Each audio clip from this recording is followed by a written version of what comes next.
ariko mama Giho karame urabona ukuntu umukobwa wacu amaze kuba inkumi ataba inkumi se nuziko se amaze kugira imyaka 15 none se buriya ujye wibuka kumuganiriza ku bijyanye n'ubuzima bw'imyororokere reka ubwo se nabamuganiriza mu biki mu mashuri se niba byigisha ariko mama Giho nawe se ubona ari inde ufite uruhare rukomeye ku mwana kurenza ababyeyi bamubyaye uyu mwana ni ukuri akeneye amakuru ahagije ku bijyanye n'ubuzima bw'imyororokere uzi ko ari ibyo koko dore ko na musaza we amaze kuba ingimbi. mubyeyi ganiriza abana ku bijyanye n'ubuzima bw'imyororokere kugira ngo berinde kugwa mu bishuko byangiza ejo hazaza habo kandi aribo mbaraga z'igihugu. Kurikirana ikiganiro inzira y'amakobwa gitambuka kuri Radio Flash FM buri cyumweru guhera saa 7:30 kugera saa 8. Reka tubasuhuze kandi twongere tubifurize kugira ibihe byiza mwe mukomeje kunogerwa na gahunda za Radio Flash FM muri gahunda zose zatambutse. Natwe rero turabashimiye cyane ko mutahwemye mutakuyeho urushinge rwanyu. Tugarutse mu kiganiro rero inzira y'amakobwa kigaruka ku buzima bw'imyororokere. Muri studio nakiriye umwari uri iruhande rwanjye, turagusuje cyane. Urakoze cyane Daniel. Yego, nitwa Byiringiro Daniel, ndaturuka mu muryango witwa inzira y'amakobwa. Nkuko mubimenyereye no mu byatambutse twagiye tubagezaho iki kiganiro, ikiganiro kigaruka ku kwigisha gutanga amakuru yuzuye ndetse no guhugura kujyanye n'ubuzima bw'imyororokere by'umwihariko ku ngimbi n'abangavu. Yego, nawe watangira wibwira abadukurikiye. Nitwa Muteterazina Shifa nkuko wari ubivuze, nanjye mvuye mu muryango inzira y'amakobwa. Twese umugamba wari umwe kugira ngo tubashe gusobanurira ingimbi n'abangavu ndetse na societe muri rusange bantu bamenye ubuzima bw'imyororokere, kuko iyo utabuzi hari byinshi ugwa mu byakwangiza n'ubuzima. Yego, turagushimiye cyane rero, tubahaye ikaze kandi n'abadukurikiye tubahaye ikaze. Mu ngingo rero y'umunsi twavuze ngo ikinyoma cy'urukundo, kanseri imunga ubuzima bw'imyororokere. Muteterazina, iyi ngingo uyumva ute wowe? Iyi ngingo ubundi ndabanza menye ubundi ikinyoma cy'urukundo. Ikinyoma cy'urukundo ubundi umuntu akibeshwa kuva ryari, ese cyangiza abandi. Mbere yuko rero umuntu agira mu kinyoma cy'urukundo, hari n'ukuntu umwana ashobora kumenya ko barimo no kumubeshya. Ibyo bintu biraza kuzamo uruhare rwo kumenya ese umwana yakwiye kuganirizwa ari ku myaka ingahe. Yego, akabwirwa ibiki, akabwirwa amakuru atari ibinyoma. Ababyeyi tuba inshuti z'abana bacu, kuko nahoze kare nsoma mbona hari inkuru, hari ubutumwa umwana, n'ubuhamya bw'umwana yavuze ko ngo asambanywa n'umubyeyi we w'umupapa. Bamubaza impamvu, yari afite imyaka 9 icyo gihe. Bamubaza impamvu atabibwiye mama we, aravuga ati mama wanjye ambwira nabi akanankubita. Urumva icyo kibazo? Ababyeyi tuba inshuti z'abana, mu b'inshuti z'abana umenye umwana wawe umunsi ku munsi. Ntabwo umwana kumugaburira no kumwambika no kumwishyurira minerivare biba bihagije. Ntabwo bihagije. Inshuro nyinshi rero mu biganiro byinshi byatambutse mu kiganiro inzira y'amakobwa kuri Flash FM ndetse n'abakurikirana YouTube inzira y'amakobwa bagiye babona ubuhamya bw'abana bamwe batandukanye, n'inkumi, usibye n'inkumi n'abangavu. Bavuga abenshi nk'abatwaye inda zitateganyijwe, inda aba bana bagiye bahura n'ibyo bibazo. Urabizi ko ni ikibazo gihangayikishije mu gihugu cyacu. Abenshi rero, yaba abasore bazibateye, yaba abagabo, yaba n'abandi bana ndetse bari ku kigero kimwe cy'imyaka, abenshi babwira ko bitangira nyine ari urukundo. Yego, ndagira ngo ni iyihe mpamvu cyangwa se bigenda bite kugira ngo umwana w'umwangavu w'imyaka 15 acudike n'umugabo w'imyaka 40 50? Haba habaye iki? Icyo urwo rukundo warwita iki? Biba byagenze gute? Ikintu cya mbere kibanza n'ubundi nibyo nahereyeho, niyo mpamvu navuze ngo duhere ku mibanire y'abana n'ababyeyi. Iyo umwana wamureze ukamubwiza ukuri, ukamubwira ukuri kuri hanze uko guhagaze, ukamubwira uti hano hanze hari ibi n'ibi, ubwo warahereye ku kumwigisha n'ibice by'umubiri we by'ibanga, imyanya y'ibibanga ye, ukamubwiza ukuri, ukanamubwira n'iki ikora uko imyaka yigendeza. Noneho rero reka nihute ngere kuri icyo gihe cy'urukundo rw'umuntu mukuru n'umwana. agira byinshi amubeshya atangira amubwira ko ari umwana mwiza, urasa neza, urangana, atangira anamubwiza ukuri kangana n'abana be. Ejo n'ejo bundi akagenda abihindura, nagukumbuye, ntaburaho akamenya ngo umwana uri muri kiriya kigero akunda ibi, akaba ari ibyo amuha. Rero iyo umubyeyi yagize umwana w'inshuti, uwo mwana n'umubyeyi nawe abazi icyo umwana we akunda, akagerageza kukimushakira, yaba atakibonye akamwereka ko kitabonetse, atari uko yakimwimye, umwana akamutoza kunyurwa. Ibyo iyo bivuyeho hakurikiraho nyine n'ibindi binyoma bigiye bitandukanye. Hari ibyo nahoze mbona kare, hari ibinyoma bitanu bakoresha kugira ngo umusore aryamane n'umwana cyangwa se n'umukobwa. Hari ikinyoma cya mbere abasore bakunda kugira, atangira kubwira ati njye ndacyari imanzi, buriya rero ndacyari imanzi, ntabwo nzi uko bikorwa. Mukabiganiraho, icyo gihe aba atangiye gufata ubwonko bw'umwana w'umukobwa abwinjiza muri ibyo bitekerezo. Mukabiganiraho umunsi ku wundi, akavuga ati ko buriya bikorwa bite, gake gake akagenda akurura ubwonko bwe.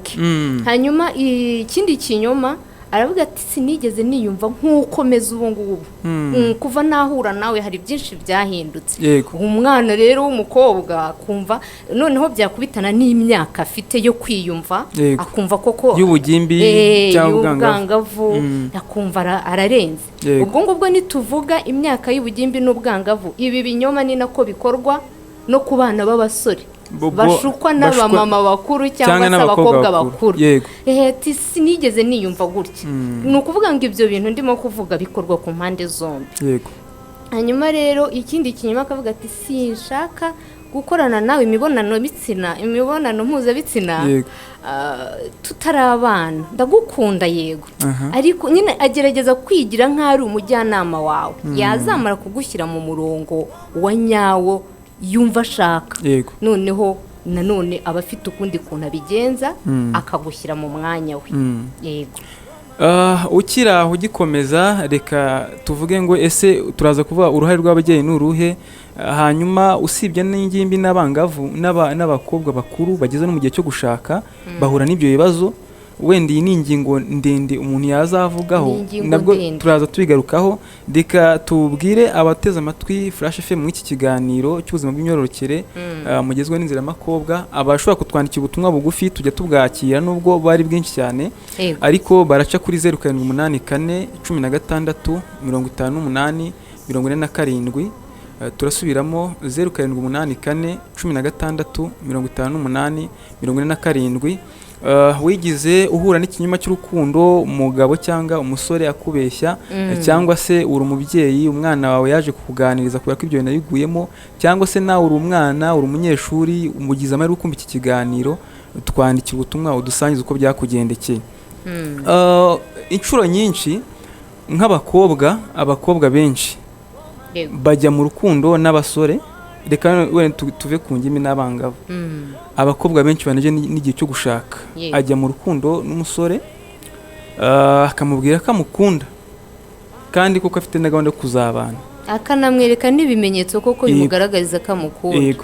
Ariko inshuro nyinshi twakira abakobwa bababajwe, babaye offended cyangwa se bahemukiwe, avuga ati ngiye maze guhemukirwa n'abagabo barenze umwe cyangwa n'abasore barenze umwe. Bose bambwira ko bankunda, bambwiraga ko banyizeze. Shifa Muteterazi mu nzira y'amakobwa, nihe nama wagira abakobwa kugira ngo batazahura n'ako gahinda n'ako kababara? N'ubundi ndagaruka ku muntu, ndareba ku ruhare rw'abantu batatu. Uruhare rw'uwo nguwo nyirizina urimo gushukwa, uruhare rw'abantu aturukamo, inshuti ze se, ababyeyi be se, abamukikije. Ndahera buryo iyo umuntu yakunze inshuro nyinshi ahuma amaso. Ni nayo mpamvu uzumva bavuga ngo urukundo ni impumyi.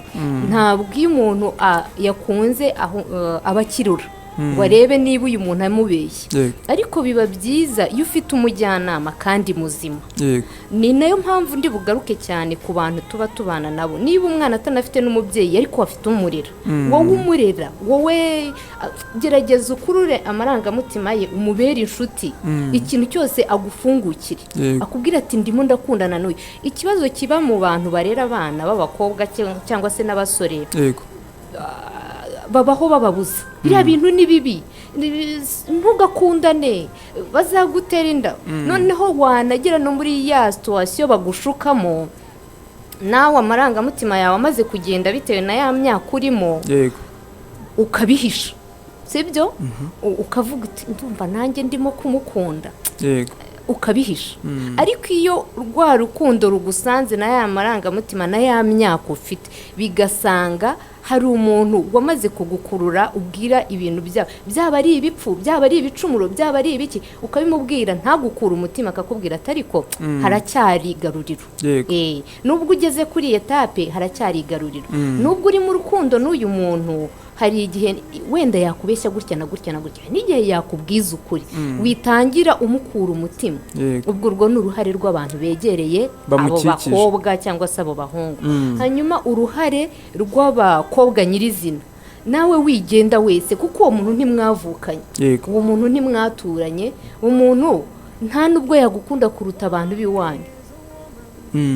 Gira umuntu umenera iryo banga, umubwire uti ndi mu rukundo na Dani ni uwahanahana, unamuhe nimero ye, ab'inshuti ye. Niba uwo muntu agufiteho gahunda, azemera ab'inshuti y'abantu bawe ba hafi. Iyo nta gahunda agufiteho, ntabwo ab'inshuti y'abantu bawe ba hafi. Ubwira ati uya nawe urimo kubyihutisha, ubu se haracyari kare, ubu se ndahura n'uriya kubera iki? Uruhare rwacu nk'abakobwa rero ni ukubohoka, tugashaka inshuti yacu ya hafi, atari ya nshuti guhabura, atari ya nshuti ikubwira ngo hoye hoye, ya nshuti mugendana aho hantu ikakurinda kuhagwa. Yego.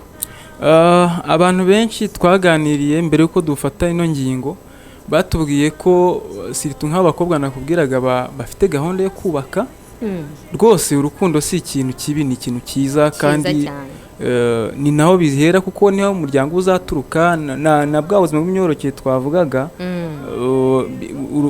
Ikinyoma kimunga, iyo ari urukundo rwiza, abantu baroroka bakubaka igihugu, bakubaka Afurika, bakubaka isi muri rusange, n'umuryango ugasigaraho nyine udacitse. Ariko benshi bakubwira ko urukundo rw'iki gihe akenshi ruganisha mu buriri, ari urukundo rwo mu buriri. Ibyo wemeranywa nabo abantu bavuga gutyo? Inshuro nyinshi abasore cyangwa abagabo baraza kumbabarira, inshuro nyinshi bagira irari n'urukundo ntirube rwinshi cyane, kuko n'ibitabo bitagatifu bavuga ko Imana yabategetse gukunda. Ntabwo Imana igutegeka icyo ufite, igutegeka kwihingamo icyo udafite ariko ukagikora. Rero ni ukuvuga ngo irari ryo rirahari, ariko urukundo ntabwo ari rwinshi. Ntabwo wambwira ngo uratereta abakobwa batatu bose ubabwira ko bakunda, siko bose uba bakunda. Rimwe na rimwe hari n'igihe usanga abo bakobwa uko ari batatu nta n'umwe ukunda, wicaye ukitekerezaho wasanga nta n'umwe ukunda, ariko ukabikomeza kuko niyo kamere ikurimo. Rero uruhare wenda rw'abahungu cyangwa n'abagabo bakagombye kugira muri iki gihe, nujya gukora ibyo bintu bikorera umwana w'umukobwa cyangwa se umugore, reka bari ko mbyita, basishyire mu mwanya w'abantu bafitanye n'uwo muntu isano. Ari mu mwanya ari nk'umukobwa wawe. Abantu benshi mu bagabo usanga bafuhira abana babo bameze gutya, ariko ntabwo ari abagabo bose. Abagabo benshi bafite gahunda yo kwangiza abana b'abakobwa usanga bafuhira abana b'abakobwa babo, akamufuhira, uzasanga amuhereza na byinshi pe, kugira ngo atazashukika, kubera ko azi ko ashuka abandi.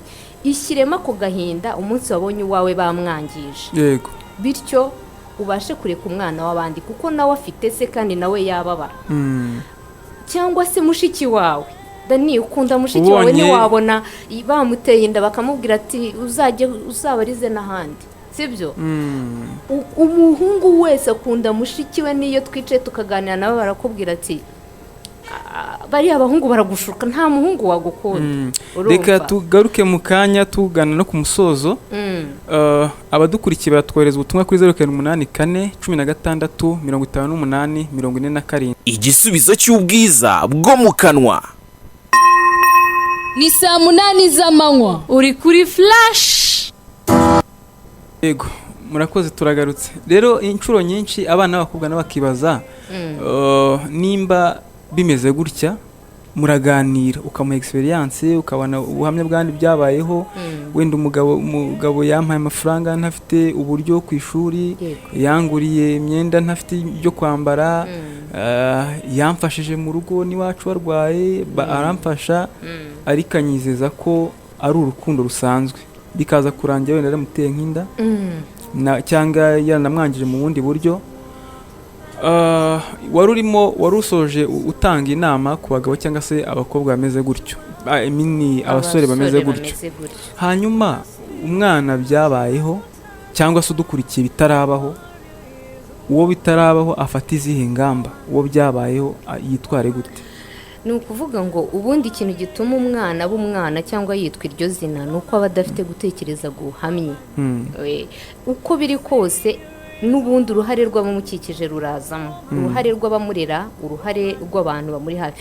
Nitujya ku bakobwa bakuru, turareba ku bijyanye no kunyurwa, turebe ku bijyanye no kwifatira imyanzuro, turebe ibyo byose. Ariko inama ku mwana ukiri mutoya, ababyeyi nibamurere, bamutoze ibyo bintu, bamutoze kunyurwa, bamutoze kubabwiza ukuri, bamutoze bihabura abana. Ababyeyi bareke guhabura abana babumvisha ko ibyo bintu ari ibidakorwa, ari ibitabaho, ari bibaho, nibabiganirizwe, banamubwira imitego ibaho. Imitego ibaho, uyu mutego nuwugeramo uzawuvamo gutya, uzazumbwire. Hanyuma ku mwana byabayeho, nanone umuryango urasabwa kumuba hafi. Apana ibintu byo kuvuga ngo ababyeyi batangiye kwitana ba mwana, ntago wamuganirije, umwana wakoze ibintu bibi ahava akagera bari uwa nyina. Ubwo icyo gihe umwuka mubi ukavuka mu rugo. Ntabwo ari cyo gihe cyo kuba ababyeyi bakwitana ba mwana ngo umwuka mubi uze, ahubwo ni igihe cyo gushyira hamwe, mukarebera hamwe, ese uyu mwana tumufashe gute, uyu mwana ye kwiyumvamo ko yanatawe, ese uwo wamukoreye ibyo aramwanga, amushushubikane, nawe wamubyaye umushushubikane, umuryango umushushubikane, sosiyete imushushubikane. Icyo gihe niho uzasanga birenze kuba byakwangiza ubuzima bwe bw'imyororokere bisanzwe ngo yabyaye gusa, no mu mutwe akaba yagira ikibazo. Hahandi uzasanga umubyeyi afite umwana ariko ahora amushihura, wa mwana watawe, wa mwana wabwiwe nabi, ntabwo azabona igihe cyo gukunda uwo mwana. Uwo mwana usange nawe avukiye mu bibazo. Hanyuma nanone ubutumwa ndakomeza kwibanda ku basore n'abagabo. Ibyo ni ibibazo barimo guteza sosiyete. Abo bana usanga biyandikisha kuri ba sekuru badafite aho babarizwa, abana nk'abo nyina nawe baramutaye, cyangwa se ugasanga n'ejo hazaza he harangiritse. Rero abana byabayeho, ababyeyi n'imiryango na sosiyete nyarwanda dufatanye kugira gute, kubitaho, kubaba hafi. Yego, urakoze cyane Mutetera Zina Shifa mu kiganiro Inzira y'Amakobwa, ndetse no guturuka mu muryango Inzira y'Amakobwa. Ubutaha mu biganiro bizakurikira tuzababwira, abana abenshi bibaza ikibazo bakabana n'iryari nshobora kwinjira mu rukundo rutari ikinyoma, kuko usanga nko ku myaka 15, 17 gutyo, ya myaka nyine ishyushye y'abangavu n'ingimbi, ariho havuka ibyo bibazo, kuko n'abana bari hagati y'imyaka 15, 17, 13, niho byabazo bivuka by'inda ziterwa abana bangavu. Gusa nanone ntabwo wanavuga ngo wenda indazi cyangwa urukundo rw'ikinyoma rugira ingaruka ku bana b'abangavu gusa n'ingimbi. Sibo gusa. Hari n'igihe umugabo akaza cyangwa umusore akakubwira ati ngiye mfite gahunda pe, n'irembo rigafatwa. Abantu benshi ku bakobwa nyine bakuru bageze muri icyo kigero, nabo hari igihe ubwenge baba butakiri ku murongo. Yabona umuntu afashe irembo, bikaba nibyo. Irembo iyo rifashwe agatangira akakubeshyira, gubura umugore wanjye, imiryango kibizi se, mukaba mugiye muri ibyo. Iyi nda yimaze kuyigutera, ni ukuri ntagaruka. Hari umusore nzi wafashe irembo ahantu, mu cyumweru gikurikira hajya gusaba ahandi. Ubwo urumva icyo kintu uwo mwana w'umukobwa icyo gikomere ntagikira. Yego, ni ingingo ndende tuzakomeza kuganiraho, ariko reka dufate umwanya dusubikira ahangaha. Tuzakomeza abakurikirana ikiganiro Inziramakobwa cyangwa se bagikunda umunsi ku munsi, turanabarangira ko turi kuri social media, kuri YouTube ni Inziramakobwa, Instagram, Facebook na Twitter ni Inziramakobwa, n'ibindi biganiro n'izindi ngingo zose twagiye tuganiraho barazisangaho, n'andi makuru yose abantu bakwifuza ku buzima bw'imyororokere, ahaba kwigisha, guhugura, experience yo byabayeho, n'ibindi byinshi tubategura babisanga kuri social media y'Amakobwa. Turabashimiye cyane rero, kandi abandi bafite ikibazo cyangwa igitekerezo ni kuri 0784 16 58 47. Ikiganiro naho utaha. Turabashimiye cyane, amahoro y'Imana abane namwe, kandi ni 0784 16 58 47. Bakomeze bagubwe neza, kandi mukomeze munogerwe na gahunda zose Radio Flash FM yabateguriye aho muri hino mu gihugu. Murakoze cyane. Urabona ukuntu umukobwa wacu amaze kuba inkumi? Ataba inkumi se, nuziko se amaze kugira imyaka 15. None se buriya ujye wibuka kumuganiriza ku bijyanye n'ubuzima bw'imyororokere? Reka ubwo se nabamuganiriza mu biki? Mu mashuri se ntibabyigisha? Ariko mama Gihozo nawe ubu se ubona ari ufite uruhare rukomeye ku mwana kurenza ababyeyi bamubyaye. Uyu mwana ni ukuri akeneye amakuru ahagije ku bijyanye n'ubuzima bw'imyororokere. Uzi ko ari byo koko? Dore ko na musaza we amaze kuba ingimbi. Mubyeyi, ganiriza abana ku bijyanye n'ubuzima bw'imyororokere kugira ngo bibarinde kugwa mu bishuko byangiza ejo hazaza habo, kandi aribo mbaraga z'igihugu. Kurikirana ikiganiro Inzira y'Amakobwa gitambuka kuri Radio Flash FM buri cyumweru guhera 7:30 kugera 8:00.